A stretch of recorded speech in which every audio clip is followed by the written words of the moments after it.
All right. Hello, all. Welcome back to today's session 8, marking the halfway point of our journey. Today, we're just going to talk about layout. Layout's going to be a little bit different than all the other ones because layout is just, you use it everywhere. And I'm going to talk about the definitions of every part of a layout. I'm going to talk about why you can use them, what you need to use every time, what you should use some of the time, most of the time. But it's how you set up your document. It's so think about it like, a best way, like a painter. Uh, they need a canvas to paint on. You can't just do like a set of paints, some brushes. You got everything. You're like, oh, what do I paint on?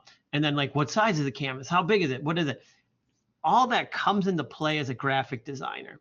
And then we have certain things that we put in the layout structure, I want to call it, in order to help us.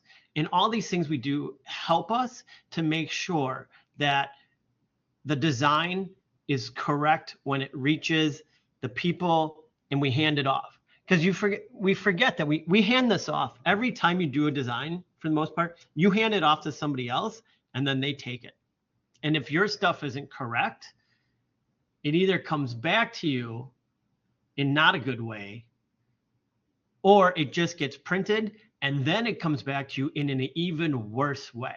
So understanding the layout structure and how to properly create a layout every time is going to really help you be professionals. It's going to save any kind of like worry, headache. Did I do it right?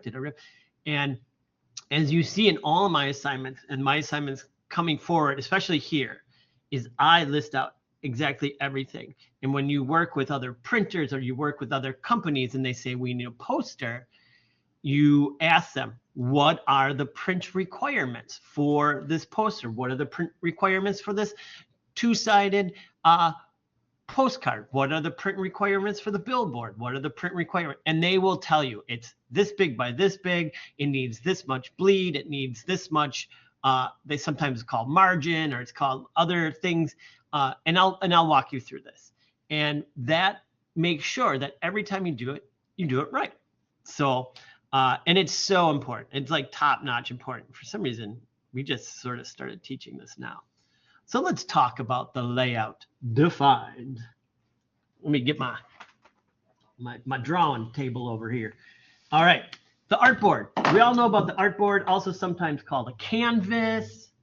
It is the black area. Like it's what you use. All right, it's just that black box, and when you type it in, and we say, make it 24 by 36. It's always 24 wide by 36 tall. So it's always width then height. All right. And then double check. If you're ever unsure, double check. You mean blah, blah wide, blah, blah tall, but that's the artboard. And anything within the black lines of your artboard will get printed. So anything that goes here to here to here to here will be printed, will show to the public, will get posted, if it's digital, all that. Oh, caveat, I'm doing these in alphabetical order. Some are more important than others, but I did it alphabetical order. So that's the artboard. Canvas, artboard, page, goes by a lot of different names, but that is the standard. Like, okay, what is the size that you want me to design into? All right, cool. Let's get rolling. And then you're like, all right, let's get rolling. What's the other information I need to know? But again, some of these are out of order. Bleed, very important. So bleed is an area beyond the artboard. So you see your artboard here, right? That black line. And then there's this area here that goes beyond on all four sides.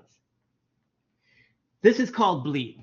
It's called bleed because what you're going to do is you're going to let the color bleed off the artboard. It's going to go past the artboard. So if I wanted this to be an orange, I'm have to switch a couple things. Let's get that fill to be orange. Oh, I gotta do 2. So if I wanted this to be an orange box, right? I wouldn't just do that. So I made that box the size of the artboard. No, what I do is if I want the whole thing to have an orange background, I go all the way to the bleed and I make it as big as the bleed. The reason being is that when we set something to print or we send it to somebody else and they go print on these giant machines and they do 10,000 prints or whatever, they actually print on a piece of paper that is bigger than the piece of paper that you want printed, and then they cut it out. So you have the printers that you had in school or the printer that you have maybe at home or wherever you had a printer that would print 8.5 by 11. And we're so used to 8.5 by 11. But then you say, but I want color all the way to the edge on my 8.5 by 11.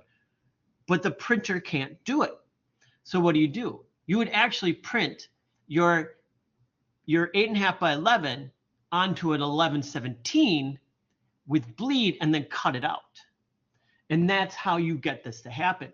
But what happens is when these giant machines called guillotines, guillotines, just like we know from age-old days of cutting off heads, it's the same machine.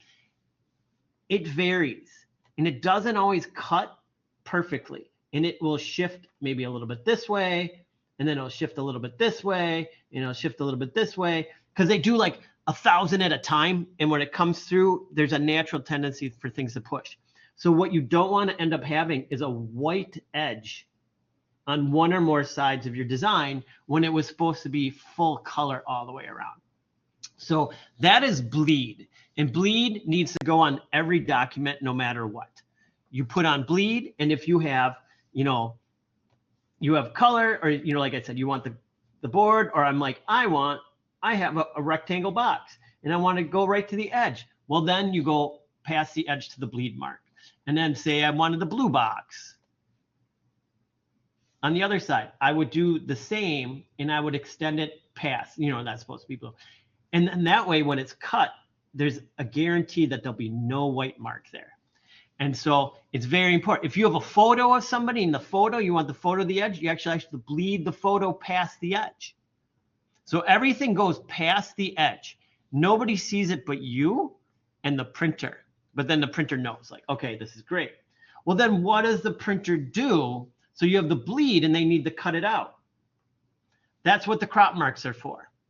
So the crop marks are indication of where exactly your artboard is, because when the place gets it for print, they don't see this black line for your artboard necessarily. They see the whole artwork and they want to see, do I see crop marks, and does the image go past the crop marks, so that when I cut it out along these crop marks, I don't have to worry about nothing not showing up or there being a white line. So the crop marks are literally cut out marks. The crop marks that I prefer to use are called Japanese crop marks. It's just back in the day when I actually was having to cut stuff out for proofs and stuff. I found it easier when I used these than just a simple crop mark. It's your choice. Somebody taught me those and I was like, oh, these are rad, whatever. But again, the crop marks then tell the printer, who sets up a magic laser guillotine, and it's going to be like, here's the crop marks, and I'm going to cut from there to there, no matter what. And so everything, then they're like, well, that's where your crop marks were. We did it. And I hope that your crop marks were correct. But the crop marks are always the same size as your artboard. And that's the guarantee that it'll work. So the nice part about this lecture is the first 3 parts are the main parts you use that I put on every document. I open it, I make my artboard size, I add bleed, and then I add crop marks. And then I think the last one, and darn near most important, is margin. But that's output cord. So that's the crop marks. And in the 2 assignments I'm giving you, and you have already started to view this and see this, we're going to start doing it from here on out in this class. Every assignment is going to have, you're going to build it, you're going to do it in this assignment, and I will introduce it into the other assignments soon. So we're just starting to get normalized with it. Grids. All the programs have a grid setup, and you can just turn the grid on, turn the grid off. You can make the grid any color you want, and the grid never prints. It's for you. It's for you to design with and be like, all right, in my design, like, oh, I'm going to grid it out. So like when I have, a certain thing here and a certain thing here, like I can kind of make sure like sizing is kind of correct and everything stays the same distance. Or if I like want this next to this, I always put them so that like they're one space away from each other. And it's a great way to work. I sometimes use grids. I sometimes don't use grids. I generally use guides, which is the next one. But grids are really nice. You just put them on in the background and you work and you turn them on and you turn them off as you need to use them. But it will help you make sure like everything's aligned. Everything looks like where it should be.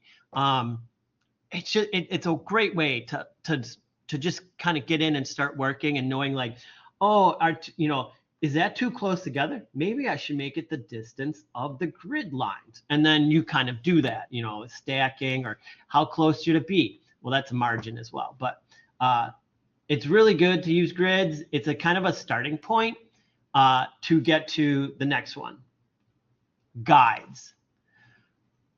I use a guide on every design. No matter what, at some point I'm pulling guides. I say, pull a guide, because you pull it from the rulers. You pull them from the rulers and you can place them wherever you want. And it really helps you like define areas. So say this was a photograph here and then I wanted text here. Well, I don't even have to think about it. I put my photograph where I want it. I pulled 4 guides. And if I want to run text, I know my text should fit right here perfectly. Or maybe a column of text below it. And I'm just sectioning off and giving myself reference points with guides. In guides, you can add them, subtract them, move them, delete them, like anything you want, you can do with a guide. And like I said, I use guides in every design. I can't think of a time where like I don't pull a guide. Even when I'm screwing around and I'm like, hey, I want to try this out real quick, I'll end up pulling a guide just to like help me make like a straight line or something weird. But I'm always pulling the guides. You just kind of get used to it. And there's such a help. Oh, I want to make sure like I have something over here and I want to make sure over here it's in the exact same alignment. Pull a guide. I have a little thing up here and I want to make sure when I do the design box, it's, I get it right down low. Well, pull a guide. Like now it's perfectly in line because I use the guide that I built. Super easy. You just grab them, pull them, bring them in, bring them out. Margin. This guy is super important. Okay. The margin. The margin is the space between your most important information and the edge of the artboard. And what we do is we set a margin on our design board that's a certain amount in from the edge, which means nothing important should go past the margin. Because when I was talking about things getting cut off, if you're like, oh, I'm going to put the text super close to the edge,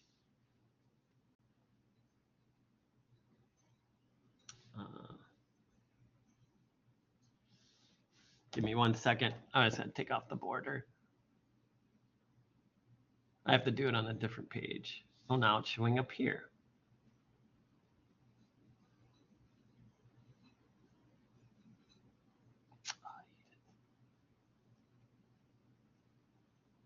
No, that's opacity. No border. Okay. The computers are different. Like a PC is different than a Mac with this product. Okay, so say I want say this is a block of text. Oh, that changed nothing. Great. I wouldn't put it here. There's a chance the text would get cut off. I always put it here. So the margin is so important because it makes sure that all your information is in from the edge and nothing will get cut off by mistake.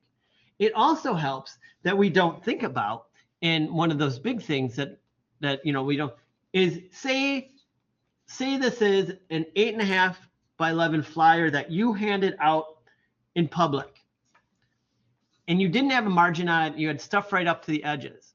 Well, how do people hold a piece of paper?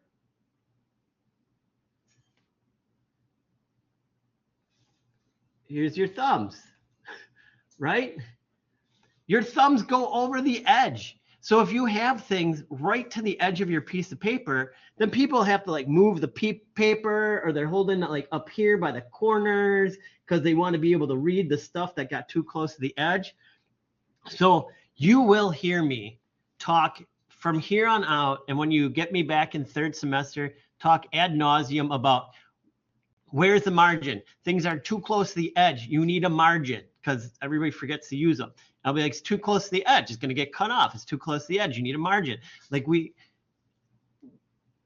have a tendency as beginning designers to want to make everything as big as possible and fill the space right to the edge.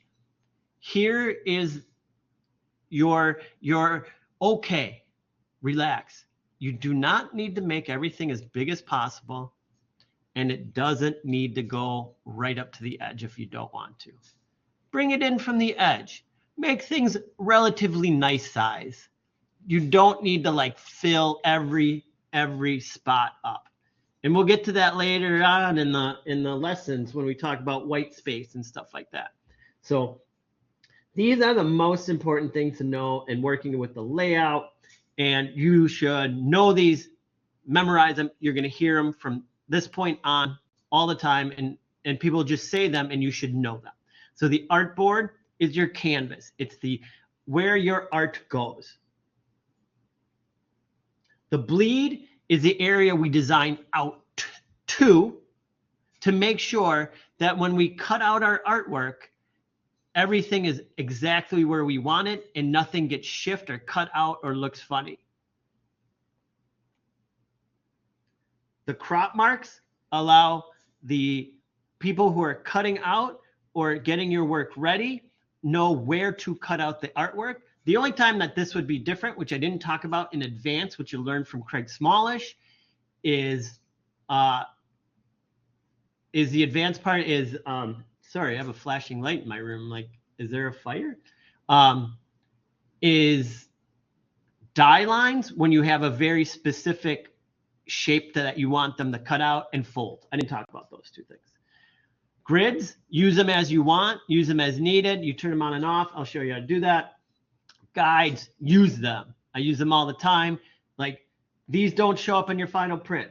This doesn't show up in your final print. Oh, and then when you set the margin correctly, your margin doesn't show up in the final print. Even though it's magenta, it will never show up. And then margin is going to make sure that none of your stuff gets cut off, that fingers don't cover your work, that it doesn't get pushed into the spine of a magazine and you have like, words going down around a corner and then it's glued up. Like, it all really matters a lot. So make sure you check this out, download it as needed. And that's the basic layout. So let's make some layouts. Now, like I said, you've already started this. And the assignments are pretty straightforward. And you're just going to follow along. And then you're going to save these because you're going to design. You're going to design with these, okay? And in the end, this is kind of what it's going to look like. And this is just a screenshot of my whole board with everything turned on. So it's like a little crazy looking. And then when you see 14 steps, don't worry. These are like, this will take you 30 minutes. Like, it's very quick. And so what I'm going to do, I don't know if I can do the split screen very well. I'll try to do a split screen to show you and just go through it. And I'm going to do Illustrator and InDesign. All right. All right. So first thing, I have Illustrator open. This is for Illustrator. They're different instructions for each one. And that's why we need to do both. Illustrator setup is different than InDesign setup, even though they're very similar programs. And for me, you may be saying, but Joel, what about Photoshop? I would never, ever design into Photoshop. I use Photoshop to adjust, make things, blah, blah, blah. You are going to learn how to do some designs in Photoshop, but I don't ever design as Photoshop being my end design program where I'd send it to a printer. I always bring it in no matter what. I'll bring it into a different program and set it up and make sure I have crops, bleeds, margins, and all that set up. So that's why I don't show Photoshop. All right, let's get rocking. So I'm going to do a new file. This is new Illustrator, new file. I'm going to go to print. So it says create a print document that is 24 by 36 inches tall. Print. We're going to change some stuff just like last time. So I'm going to go here. I'm going to go 24 tab. And then this, I'm going to go to inches. And then I have to re-put this in because it 24 and then 36. Always double check that depending on your order. And it's like one of those things I just do all the time. I'm like, wait, what? If you put in numbers first and then you change this, it's going to change it until relative. So just make sure it's 24 inches, 36 inches, width, height, orientation, the guy's standing, that's portrait, one artboard. And then, okay, the document needs to have a 1/4 inch of bleed, that's 0.25 inches. So right here, bleed, look at this, 0.25. And if I hit tab on my keyboard, bonk, everybody populates. We're all good there. We're already done with step 2. And then I'm going to go down, check everything, and I'm going to hit create. All right, we're set. Now I'm going to create a layer called margin. So here we are. And I just double clicked on that and I'm going to type in margin and I'm going to hit return. So all I did was double click and then you can change the name. Now I'm going to draw a box. The box that is 22 inches wide by 34 inches tall. So I can just be very quick with this. And then down here under properties, rectangle, transform, width and height. So I can just double click here, put 22 tab 34 and hit return. So that is now the correct size. The box will be perfectly centered in the artboard. The box will have no fill and a 1-point magenta stroke. Lock, and I say lock the layer once complete. We're going to actually, okay, we're going to do 2 steps for that. All right, so I'm on the box. It's 22 by 34. I want my fill to be nothing, red line. I want the stroke to be magenta, just right there. That guy right there, just make it that color. Now I want it centered. So all I need to do is click this and click this, and this is now perfectly centered, and that's my margin. And then I'm going to lock that layer by clicking next to the eyeball. It puts a little lock on there, and that just makes sure that I can't do anything. See how it's got that like no. That means that layer is locked. You can't do anything. Now I'm going to hit this plus button, and that plus makes a new layer, and I'm going to call it crop marks. Now I'm going to create a box that is the size of the artboard. Now the great thing with this is because sometimes that auto clicking, I clicked in that corner right up here and it automatically anchored right to that edge, and I can bring that all the way to here. And I'm going to double check here my size is 24 by 36. Now here's the important part. Everybody forgets to do this. There should be no fill and no stroke. I don't want a stroke on that. Nothing. It's a clear box. It's an invisible box, except for this point. See this FX? I'm going to click on that. And the third, 1, 2, 3, fourth one down is crop marks. Now you might not notice anything happen, but there they are. the crop marks. So now I have a set of crop marks on my design. I'll go back one, undo that. So my box is selected. It's 24 by 36. There's no fill, no stroke, effects. And all I'm going to do is hit crop marks. Boom. My crop marks are there. Like I said, your crop marks may look different than my crop marks. It's not a big deal. And then I'm going to lock this box as well. And I'm going to zoom back out. So step 5, turn on the grid. I'll make sure I'm there. And it's under view. And then you go show grid. All right. So this is what it looks like. I'm just having you do this so you can see what these things look like. Turn on the ruler. Now the ruler, I just turn on by going like Command or Control R. See it? Learn your shortcut keys. Or you go to View, Rulers, and then see Hide Rulers. Here's the shortcut key. Learn to use it all the time. All right. So I have the rulers are shown. Pull one. Oh, this is why I don't have you lock it right now. Pull one vertical guide and one horizontal guide and split it down the middle. So if I grab from the top and pull down and it's 36, that means it's 18. Now it popped right there. See that? I grabbed from the ruler, and then when I get here, see that magenta line that shows up? Let go. That's perfectly in the middle. And I'm going to do one from the other side. I clicked on the ruler and I'm dragging across. See that dotted line? And I'm waiting. Oh, there it is. Perfectly in the middle. If you're unsure, you can, I have it on, my guides are locked. You can use the view guides, unlock guides. You can also like select the guide and then use these treatments, these align, to get it perfectly centered as well. So there's more than one way to do that. All right, I'm going to lock that just so I don't mess with that. Now I'm going to create a layer called logo. I'm going to create a layer called images. I'm going to create a layer called paragraph.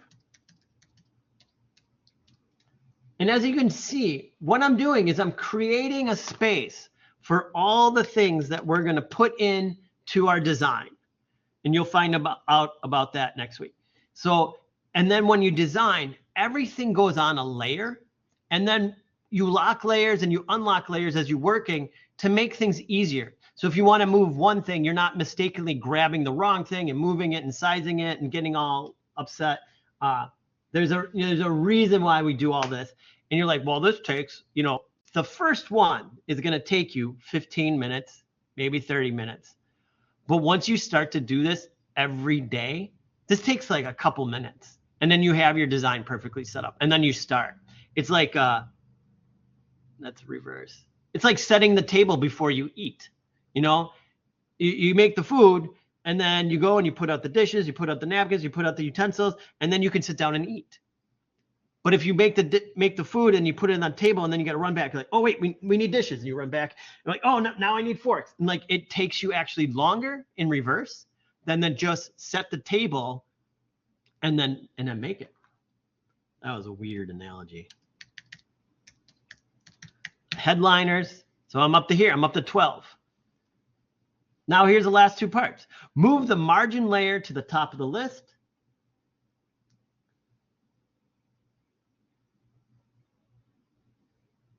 Click on the hamburger menu, part of the panel, and select template. What do you mean by hamburger menu? That's these 3 lines. These 3 lines right here is called a hamburger menu. And I'm going to go to template. Now the template turned the eyeball into this square. And what that means is anything on this layer won't print. It's a template. All right. And then finally, create a layer called name. Create a type selection and type out your name. Make sure it's big enough to see. So you can put this anywhere. I'll do it here. And I'm going to type in name. And then I'm going to use point type, where I'm just going to tap it once. I'm going to type Joel. I don't know why I did it in all caps. And then I'm going to grab the corner and I'm hold shift.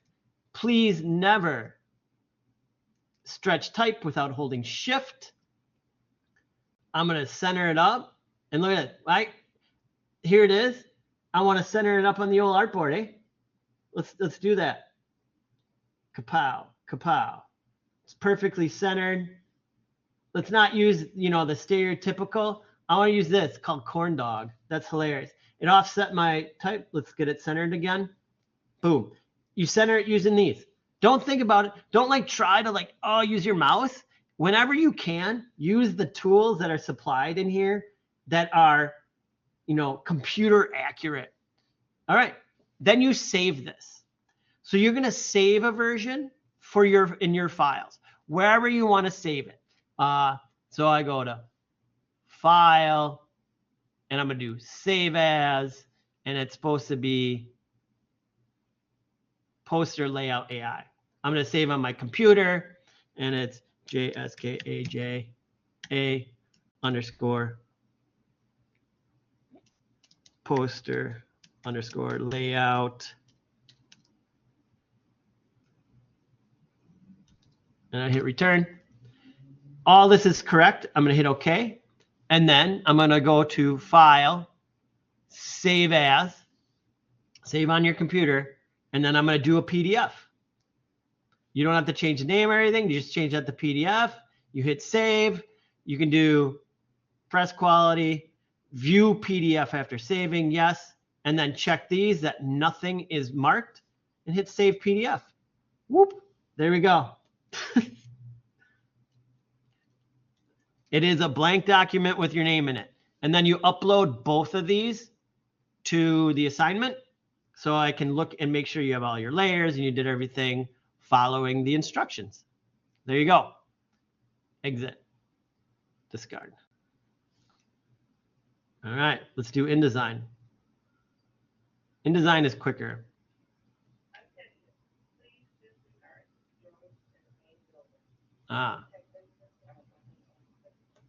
Remember I said the light was flashing? I just got my notification to ignore it. All right, InDesign.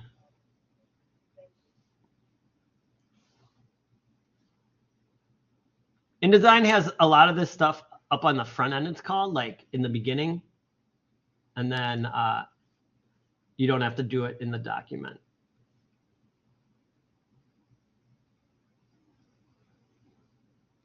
All right, here we go. New file. Print. I'm going to change it to inches. I'm going to create a print document that is, now pay attention, 11 inches wide by 8.5 tall. I can type it in, or I can just hit this. So if I type it in, 11 tab 8.5. All right. I do not want, I want 2 pages. Turn off facing pages. Make sure that's not on. I'm going to scroll down. Margins, 0.25. Tab. Bleed, 0.25. Tab. See how this one's kind of got like a lot of it set up like you do it in the front.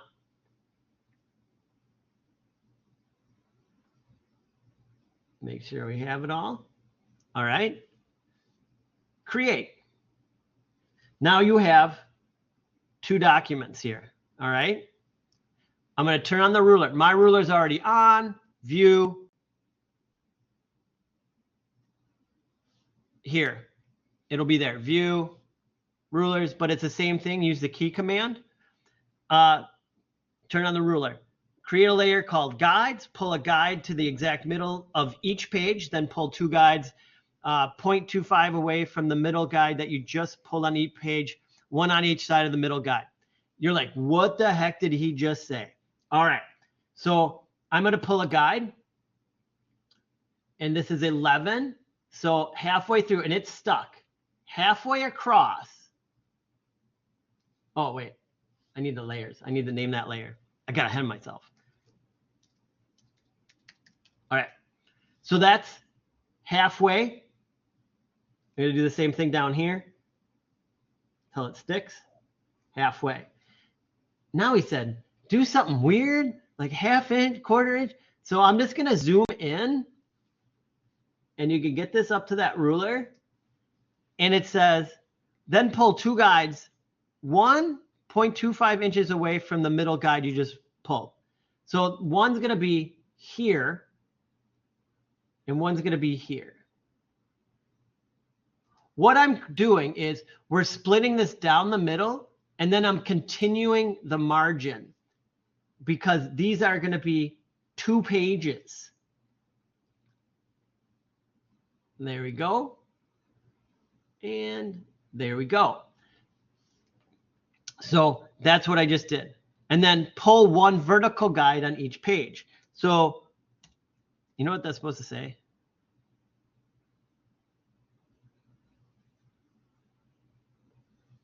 That's supposed to say horizontal. I have to edit that. Huh? All right. And then I want a horizontal one. And that's 8.5, so it's 4.25 right there. Oh, why didn't it go? Sometimes if I move between these things too much, it doesn't. Okay. That's why.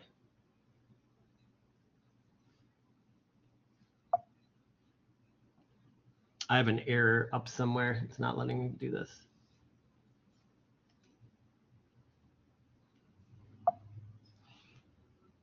Oh, they're all going right there. There we go. So all these, see what was happening? Like it put a whole bunch of guides there. It wasn't putting them where it was supposed to. Computers, sometimes they're not perfect. You just kind of look around and figure out like, why isn't it doing what I'm supposed to be doing? There we go. Keep trying. So it should look like this. And I know that, oh no, you can see it really good on your screen, I think. So we have just, you know, all of our guides. We're all set up. 1 page, 2 page. We'll get into that later. So this is what it should look like on both your pages. All right, identical. I'm going to lock that, and I'm going to hit plus, and I'm going to create. So I just double click. This one opens up here and create a layer called photo. Then I'm going to create a layer called name. I'm going to create a layer called images. I'm going to create a layer called paragraphs. I'm going to create a layer called cite, C-I-T-E. You'll be doing a little bit of something. And then create a layer called pages, P-A-G-E-S. All right. Now, create 4 type boxes and label them as shown on the images. So what does that mean? Right down here, if you click on this, it'll make it big, expand image. But I have this shrunk. So let me make it bigger. And this is the labels. Back cover, cover, page 1, page 2, your name. So on pages, and then I'm just going to take that type tool. And on this one,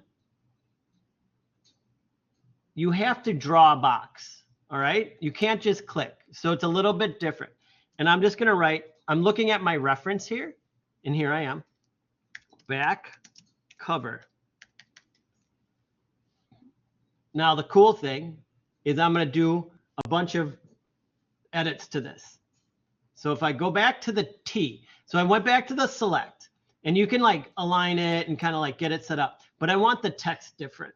And so I'm going to go back to the T, which changes my board up here. Did you see that? When it's on the select tool, it's all about the box. When I go to the type tool, it changes it to all about the type. Corn dog up. I'll do this. Masonic Lodge. Some student. I'm going to make this bigger. I'm going to go up to like 18 point. And then all this can stay, right? But then I'm going to go down to properties. And I'm going to center it. So then it's centered in there. All right. And then, yeah, we'll leave it at that. So that's that. So now what I can do is I can just simply copy and paste and then move this one here and get it in the center. And then this is just cover. So again, this is where you stop doing extra work and you just copy and paste. Copy and paste. I want one up here. My name.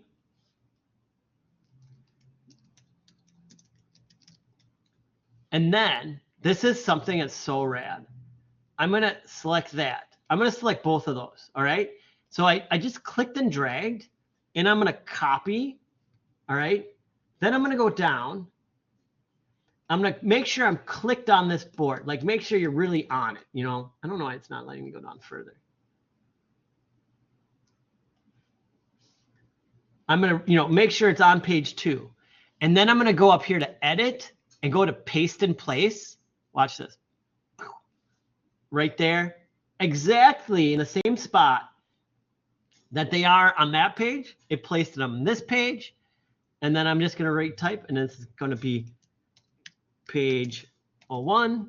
And this is going to be page 02. Then I'm going to be done. So I'm going to close this.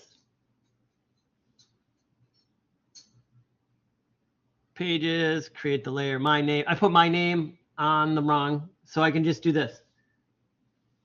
I go back to here. I go up to here. I'm going to cut. I don't know. You guys know how to cut? You should know how to cut. My name. And then you just, because I cut it, I can just go to edit, paste in place, and there. Oh, wait, add paste remember layers. You have to change this. This paste remember layers is an option that when you copy and paste stuff, it will paste it in the exact same layer that you're using. But if you turn it off, you can paste into any layer you want. And that'll become more apparent later. So you might want to just make sure maybe it's off. Paste in place. Boom. There we go. And if you didn't notice when you're using these programs, see how these boxes are orange? That orange refers to this. This box is like deep green, forest green. It refers to that green mark. If I was to make something in the paragraphs, it'll be pink.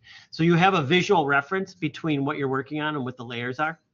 So again, it'll become far more apparent.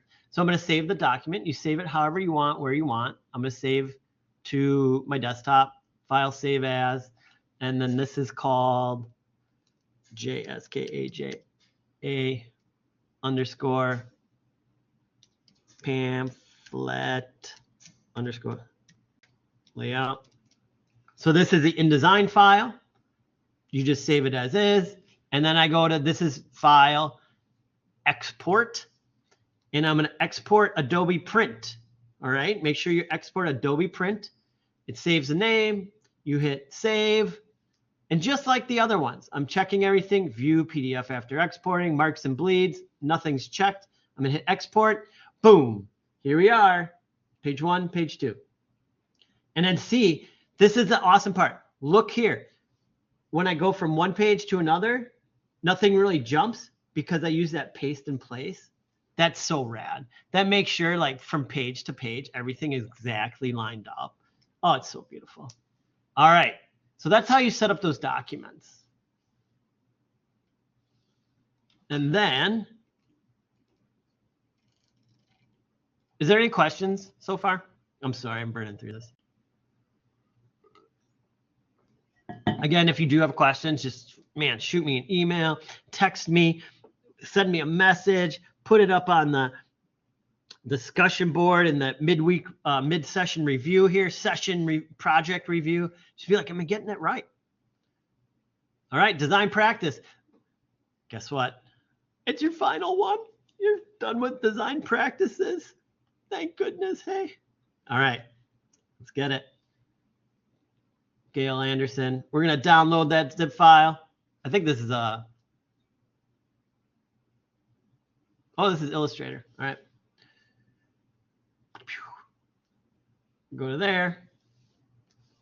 Go to here, and double click or right click for extract, open it up. As you can see, there ain't no cheating on this one. Or there, oh, no, this is one. Okay, I have to teach you how to clip images in Illustrator. All right, hang tight, everybody, hang tight. So you know what to do here. So, you know, like where you put in everything, you put the background in last, you move her name, put her name in, you know, put the text in, it's all set for you. But the images, all right, so I'm gonna start with her photo, file, place,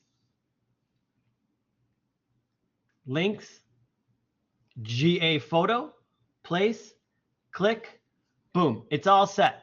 What do we do, folks? Always hold down shift. If we, oh, don't twist it. We always hold down shift when we resize something. We never not hold down shift when we resize. The only way we do that is if we are purposely distorting something. And if you're purposely distorting, make sure you're purposely distorting and that you're not just doing something dumb like that. Otherwise, I'll post all of your social media photos like this from here on out and say like, oh, that's a normal picture of that person, right? No, we do never distort images. You always hold down shift. You never distort type. You always hold down shift. We got to constrain that stuff. All right, examples. I'll do one at a time. File, because you have to do this a bunch of times and it's a brand new way. You're learning. Place. I'm going to do example one, place. I don't know which one this is. All right. Let's see. Oh, this one we don't crop. Perfect. So I'm going to just grab it. I'm going to hold down what? Shift. Get it to the right size. Drop it in this corner. Perfectly lined up. You guys know that. File. Place. There's a reason why I'm doing these one at a time. It's the third one, I think, place that we have to cut out. Oh, no, this one. So Axl Rose, number 2. Well, here, I only have part of the image, but I got all this. How do I do that? What do I do? Oh, I'm going to grab from the edge. Nope, this isn't InDesign. You can't grab from the edge and do that. You actually have to create a new box. So it's called a clipping mask. And all we're going to do is create a new box on top of this box and then clip it. So I have my image. It's all good. I'm going to grab the rectangle tool and I'm going to be very precise and I'm going to go in and draw a box right on the inside of that stroke. Just like this. All right. And I'm going to let go. When I get it as perfect as I want. And you can adjust afterwards. Like this is where you can, where you don't have to hold shift. If you want to like bring it like a little bit more, like 1 pixel that way, 1 pixel that way. Use the arrow key to also help you. You can use the arrow key. The arrow keys on your keyboard move things like 1 pixel. It's amazing. Now I'm going to make sure I have both selected, both the new rectangle and the image. And I am going to go to Object, Clipping Mask, Make. Are you ready for this? Are you ready? Boom. So what it did is it masked everything that was not inside my image. Now I can move this. I can scale it, holding down Shift, all that I want. Here's the tricky and also awesome part. I'm going to zoom in. If you go from using the select to the direct select, things change. So if you mistakenly go direct select, and I believe I grab on this fresh, I have to grab on it fresh, I can actually move what's in there and change where it's masking. Does that make sense? And then I can use the arrow key to adjust it further. So creating a clipping mask is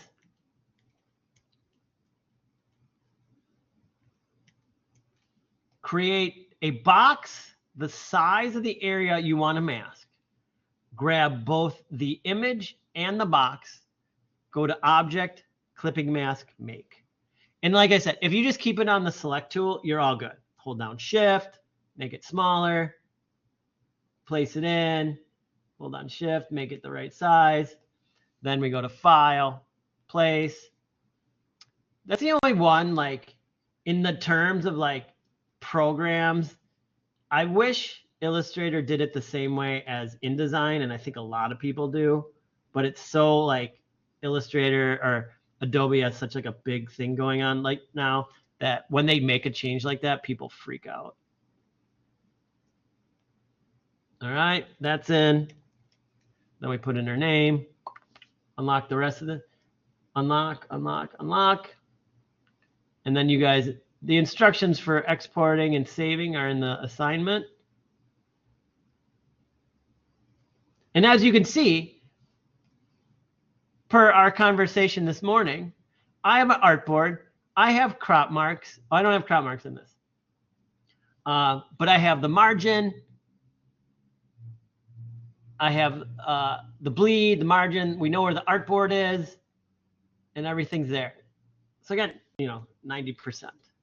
I'll update those, add in the crop marks. So cool. And then if you're like, Joel, this important information goes past. Well, I wanted it to go past because I wanted it to get cut off in like a cool way. Like I purposely designed it to have that stuff cut off in the final project. So, and then what's left? What's left, folks? And then your textbook on framing. Any questions, comments, or concerns today? Wonderful. Well, thank you again. Fairly easy. It'll get a little bit used to if you're not used to using the programs, but that's what we're here for, is to get you used to the programs. You will be doing an Illustrator project, though you already have been doing Illustrator projects, starting next week, and you'll be working on an InDesign project starting next week.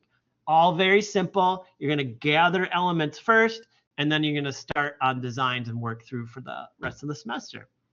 Awesome. I'm very excited for that portion, and I'm very excited to get into the principles of design next week. All right, take care.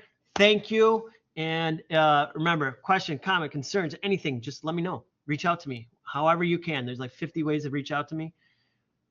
Other than that, take care. Thank you very much, and I'll see you on the discussion board. Bye-bye.